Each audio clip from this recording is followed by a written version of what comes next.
ସ୍ୱାମୀ ଯିଏ ଏଇ ବର୍ଷର ସାର୍ଟକୁ ମଧ୍ୟ ଆର ବର୍ଷ ଯାଏ ପିନ୍ଧୁଥାନ୍ତି, କିନ୍ତୁ ନିଜ ସ୍ତ୍ରୀର ଖୁସି ପାଇଁ 2-3 ହଜାର ଟଙ୍କାର ଶାଢ଼ୀ ଆଣିବାକୁ ବି କେବେ ପଛାନ୍ତିନି।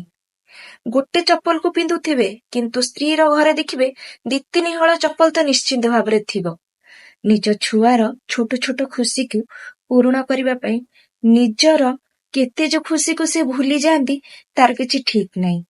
କାଲି ରାତିରେ ଆମ 2 ଜଣଙ୍କ ଝଗଡା ହେଇଥିଲା, କିନ୍ତୁ ମୁଁ ପେଟେ ଖାଇକି ଶୋଇ ପଡିଲି, ସିଏ କିନ୍ତୁ ପୁରା ଉପାସରେ ଶୋଇଲେ।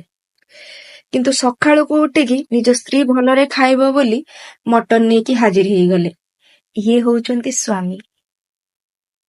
ଆମ ସମାଜରେ ଏମିତି ବି ନାରୀ ଅଛନ୍ତି ଏଇଭଳିଆ ସ୍ୱାମୀ, ଆଉ ନିଜର କୁନି କୁନି ନିଷ୍ପାପ ଛୁଆଙ୍କୁ ମଧ୍ୟ ଛାଡିକି ଘରୁ ଚାଲି ଯାଆନ୍ତି, କୋଉ ଅଟୋବାଲା ସହ, ନହେଲେ କୋଉ ବସର କଣ୍ଡକ୍ଟର ସହ, ନହେଲେ ନିଜ ଛୁଆଙ୍କୁ ପାଠ ପଢେଇ ଆସୁଥିବା ମାଷ୍ଟର ମାନଙ୍କ ସହ।